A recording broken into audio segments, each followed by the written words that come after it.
Hello everyone, you are welcome to my YouTube channel विस्पात। आज की वीडियो में आप टाइम एंड टेंस के एक बहुत ही important part present continuous tense के बारे में सीखेंगे। Present continuous tense, yes, present continuous tense की पहचान क्या होती है, किस प्रकार के सेंटेंस को प्रेजेंट कंटिन्यूअस टेंस में माना जाता है और उसके लिए स्ट्रक्चर क्या होते हैं, इन सभी के बारे में आप सीखने वाले हैं। ओके, सो बच्चों अब देखिए यहाँ पर प्रेजेंट कंटिन्यूअस को प्रेजेंट प्रोग्रेसिव भी कहा जाता है। ओके, इसे इम्परफेक्ट भी कहा जाता है। ओके, सबका मतलब वही होता है, कंटिन्यूटी। वर्तमान समय में जो कार्य जारी है उसके लिए प्रेजेंट कंटिन्यूअस का प्रयोग किया जाता है। ओके, तो देखिए इसकी पहचान क्या होती है। आइडेंटिफिकेशन, पहचान। सेंटेंस में इसकी हम पहचान कैसे करेंगे कि कोई सेंटेंस प्रेजेंट कंटिन्यूअस में है और उसको इसी स्ट्रक्चर पर बनाना है, तो उसके लिए पहचान बहुत ही जरूरी है। At the end of the sentence, अगर किसी सेंटेंस के लास्ट में रहा है, रही है, रहे, ऐसे बहुत से सेंटेंस आप डेली लाइफ में बोलते हैं।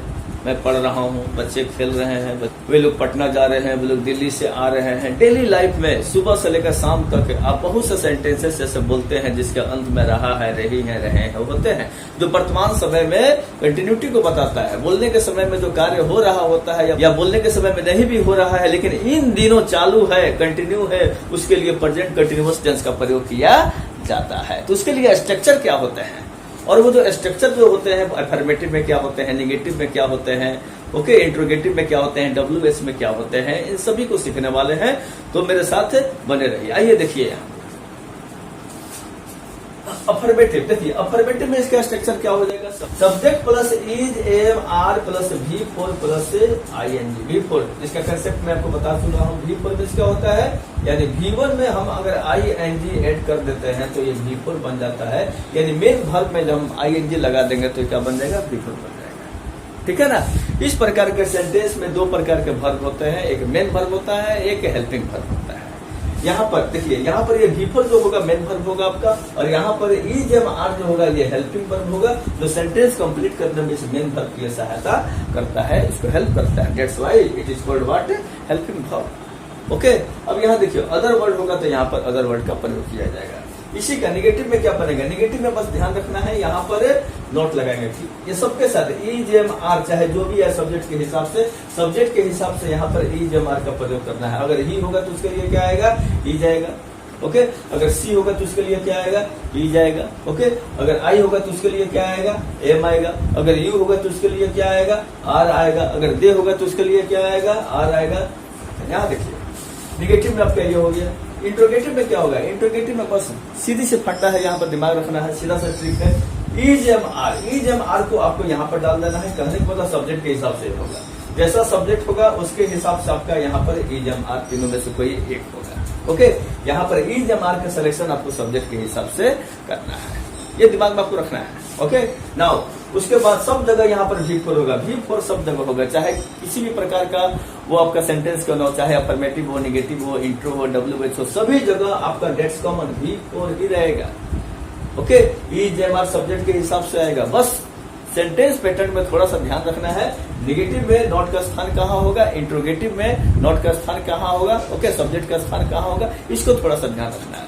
लेकिन मेन वर्ब नहीं बदलता है, लेकिन मेन वर्ब का V4 ही रहता है सब जगह। अब देखिए इंट्रोगेटिव, निगेटिव, अगर निगेटिव इंट्रोगेटिव में अगर निगेटिव आ जाए तो आपको क्या करना है, इसको आप दो तरीके से बनाएंगे, दोनों तरीके से सही माना जाता है। ओके, कुछ खास चीजें हैं यहाँ पर ध्यान रखना। अब देखिए यहाँ पर इज, एम, आर, ये तो पहले रहेगा, ये आपका कोई दिक्कत नहीं है। सब्जेक्ट के हिसाब से अकॉर्डिंग टू सब्जेक्ट आपका यहाँ पर इज, एम, आर का सिलेक्शन करेंगे, यहाँ पर कोई प्रॉब्लम आपको नहीं होना चाहिए। ओके, इज, एम, आर तो रहेगा ही, एंड सब्जेक्ट के अकॉर्डिंग आपको इज, एम, आर का सिलेक्शन करना है। देन आफ्टर नोट यहाँ पर लगाएंगे, यहाँ पर सब्जेक्ट के बाद आपको नोट रखना है, ये ध्यान रखिए। पहली कंडीशन ये है कि आप सब्जेक्ट के बाद भी नोट लगा सकते हैं, उसके बाद तो V4 रहेगा ही, इसके बाद तो V4 रहेगा ही, और उसके बाद अदर वर्ड हो तो उसको डालेंगे, और फिर इसके बाद क्वेश्चन मार्क। ओके, दूसरा तरीका क्या है, इस नोट को आप इज के साथ, एम के साथ, आर के साथ आप ऐड कर सकते हैं। तो क्या हो जाएगा, इसको हम एजेंट पढ़ेंगे, इसको एमेंट पढ़ेंगे, इसको आर। जनरली इसको हम लोग क्या पढ़ते हैं, जनरली इसको हम लोग is not, am not, are not पढ़ते हैं, लेकिन स्पीकिंग बोलचाल की भाषा में इसे क्या पढ़ा जाता है वो देख लीजिए, एजेंट, एमेंट एंड आरेंट। ओके, इस प्रकार से। उसके बाद आपको सब्जेक्ट रखना है, देन आफ्टर ओके, उसके बाद जो बचे आपको उठाकर सेम टू सेम बचे रख देना है। जब नॉट को यहाँ पर हम लोग ला देंगे तो क्या हो जाएगा, आपका ये वाला पैटर्न हो जाएगा, इजेंट, एमंट, आरंट, और उसके बाद जो बच्चे आपको राइट साइड में डाल देना है। तो क्या बच गया, subject plus zero plus other word plus से question mark. Okay, then after WH, interrogative of WH में थोड़ी सी डिफरेंस है, इसको ध्यान में रखना है। अगर सेंटेंस में प्रश्न क्या से पूछा जाए, शुरुआत क्या से हो, तो उसको इंट्रोगेटिव में बनाएंगे। लेकिन वही प्रश्न सेंटेंस के बीच में पूछा जाए, जैसे तुम कहाँ जा रहे हो, तुम क्यों जा रहे हो, तुम क्या कर रहे हो, तुम कब आ रहे हो, तुम कब जा रहे हो, तुम कैसे पढ़ रहे हो, तुम कैसे बोल रहे हो, ओके, ये भी इंट्रोगेटिव है। लेकिन इसमें प्रश्न जो पूछा जा रहा है सेंटेंस के बीच में पूछा जा रहा है, तो ऐसे सेंटेंसेस को हम लोग WH कहते हैं, ठीक है ना। और उसकी शुरुआत कुछ ऐसे होती है, सबसे पहले जिससे हम प्रश्न पूछेंगे उस चीज को डालेंगे। जैसे तुम कहाँ जा रहे हो, तो कहाँ का क्या होता है, वेयर होता है, तो यहाँ पर W में क्या आ जाएगा, वेयर आ जाएगा। WH में क्या क्या होते हैं वो सारी लिस्टिंग आपको करके बताए हैं, इस पर प्रैक्टिस कराएंगे तो क्लियर हो जाएगा। देखिए यहाँ पर उसके बाद जो बच गया है ना, इंट्रोगेटिव में जो बच गया, आपको अफर्मेटिव में ज्यों करते हो आप वैसे ही डाल सकते हैं, कोई दिक्कत नहीं है, बिल्कुल आसान है। इसमें देखिए क्या हो जाएगा, is, am, are plus subject plus V4 plus other word plus question mark. No air any problem, कहीं भी कोई दिक्कत नहीं है, बहुत आसानी से आप इसको समझ सकते हैं और इजीली इसको आप बना सकते हैं, बस प्रैक्टिस होना चाहिए आपको, ठीक है ना। अब उसके बाद देखिए इसमें निगेटिव आ जाए तो उसमें घबराने की जरूरत नहीं है, निगेटिव आ गया तो कोई प्रॉब्लम नहीं है, बस आपको वैसे ही करना है जैसे ऊपर मैंने आपको बताया है। ये WH अपनी जगह पर बना रहेगा, ये सबसे शुरू में रहेगा।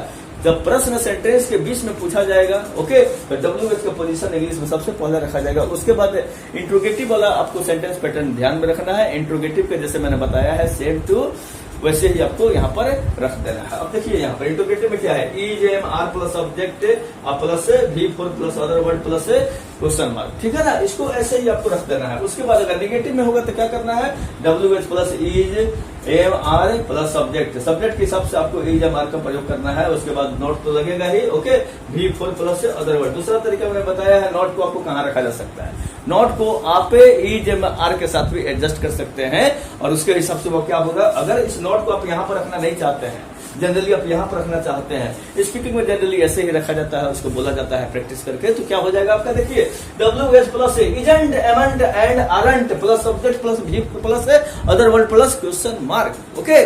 तो आपने देखा ये कितना आसान है, प्रैक्टिस, बस इसको समझना है, समझ लेते हैं तो आपके लिए बहुत आसान हो जाता है। और इसको समझने के बाद आप सैकड़ों सेंटेंसेस बना सकते हैं और इसको आप बहुत ही अच्छा कर सकते हैं, क्योंकि प्रेजेंट कंटिन्यूअस पे हम लोग बहुत सा सेंटेंसेस डेली लाइफ में बोलते हैं, ओके। तो इसको ज्यादा से ज्यादा आपको प्रैक्टिस करना है, ओके। इस स्ट्रक्चर को दिमाग में रखना है और इस पर बेस्ट जितने भी सेंटेंसेस आप बना सकते हैं उसको आप बनाइए। यहाँ पर मैं आपको एक सेंटेंस दे रहा हूँ और स्ट्रक्चर के जितने भी फॉर्म है, affirmative, negative, interrogative, negative, WH negative, उन सभी को इस पर बनाने का प्रयास कीजिए। देखिएगा आप इजीली अगर एक आप यहाँ पर अच्छे से बना लेते हैं तो ऐसे हजारों सेंटेंस को आप बना लीजिएगा, उस पर प्रैक्टिस कीजिएगा। देखिए यहाँ पर कैसे, राम अंग्रेजी बोल रहा है, तो क्या हो जाएगा इसका, अफर्मेटिव में राम। अब देखिए राम के लिए यहाँ पर रहा है, रही है, यहाँ पर देखिए है, हु है, बट मैंने बताया है हु है के लिए इज हमारा रहता है। तो राम आपके थर्ड पर्सन है, सिंगुलर है, तो इसके लिए क्या आएगा, इज आएगा। राम इज, यहाँ पर देखिए क्या है, बोल रहा है, तो बोलना आपका मेन वर्ब हो गया, ओके। यहाँ पर ये हेल्पिंग वर्ब हो गया और ये इज किसके हिसाब से आया है, राम के हिसाब से आया है, राम सिंगुलर है, ओके। तो राम के लिए यहाँ पर क्या आएगा, इज आएगा, ओके। अब यहाँ पर देखिए बोल रहा है, तो बोलना का क्या होता है, स्पीक होता है, तो और उसमें देखिए V4 तो उसमें क्या करेंगे, स्पीक में ING यहाँ पर लगा देंगे, तो क्या हो जाएगा, राम इज स्पीकिंग व्हाट, क्या बोल रहा है, अंग्रेजी बोल रहा है, तो इंग्लिश का क्या हो जाएगा, राम इज स्पीकिंग इंग्लिश। अगर इसी को नेगेटिव फॉर्म में बनाना होगा तो क्या हो जाएगा, that's very simple, look here, क्या हो जाएगा, राम के लिए यहाँ पर क्या आ जाएगा, इज होगा, ओके, इज नॉट। अब इज के बाद क्या होगा, नॉट होगा। अब इज के बाद क्या होगा, नॉट होगा। अब इज के बाद क्या होगा, नॉट होगा। देखिए कैसे यहाँ पर राम, हाँ क्या हो गया, यहाँ पर नेगेटिव में सब्जेक्ट के ऊपर क्या हो गया, राम हो गया, और राम के लिए क्या आया, इज आया, और इसके तुरंत बाद क्या है आपका, नॉट है, तो नॉट तो यहाँ पर रहेगा, नॉट का स्थान अपनी जगह पर रहेगा, क्योंकि एक्सिलरी वर्ब के बाद, हेल्पिंग वर्ब के बाद नॉट का पोजीशन यहाँ पर इस प्रकार के सेंटेंस में किया जाएगा। उसके बाद V4 होगा, उसके बाद आपका जो कहते हैं उसको उतार दीजिए, क्या हो जाएगा, speaking English, okay, speaking English. कहीं से कोई प्रॉब्लम है, कहीं प्रॉब्लम। अब देखिए इसका इंट्रोगेटिव बनाना है, तो इसका इंट्रोगेटिव कैसे बनेगा, देखिए दैट्स वेरी सिंपल। अब देखिए यहाँ पर affirmative, Ram is speaking English, तो यहाँ से ओके, राम के लिए इज का प्रयोग किया गया यहाँ पर, तो इस इज को सेंटेंस के शुरुआत में रखना है, तो क्या हो जाएगा इज, उसके बाद जो बचा जो का त्यों आपको वैसे ही रख देना है। तो क्या हो जाएगा यहाँ पर देखिए, is Ram speaking English, is Ram speaking English, आपका हो जाएगा इज राम स्पीकिंग इंग्लिश, और यहाँ पर क्वेश्चन मार्क हो जाएगा। That's very simple. अब इसी को इंट्रोगेटिव निगेटिव में बनाना होगा तो कोई दिक्कत नहीं है। जैसे मैंने बताया, इसको दो तरीका से बनाया जा सकता है। पहला तरीका क्या होगा, पहला तरीका यही होगा, इज जहां है वहीं पर रहेगा, इज राम जहां है वहीं रहेगा। अब यहाँ देखिए, यहाँ पर इंट्रोगेटिव निगेटिव में सब्जेक्ट के बाद नॉट का पोजीशन आया है ना, सब्जेक्ट के बाद नॉट का पोजीशन आया है। पहला तरीका ये कि सब्जेक्ट के बाद अब नॉट का पोजीशन आप रखेंगे तो क्या हो जाएगा, is Ram not speaking English.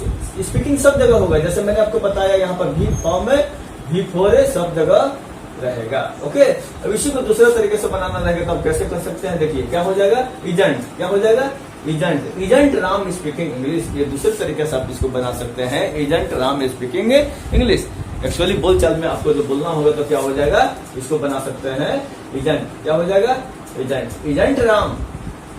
Isn't Ram speaking. अब नॉट यहाँ से हट गया, नॉट कहाँ आ गया, नॉट आपको इसके साथ ऐड हो गया, तो आपका क्या हो जाएगा, इजेंट राम स्पीकिंग इंग्लिश, और यहाँ पर क्वेश्चन मार्क देंगे, ठीक है ना।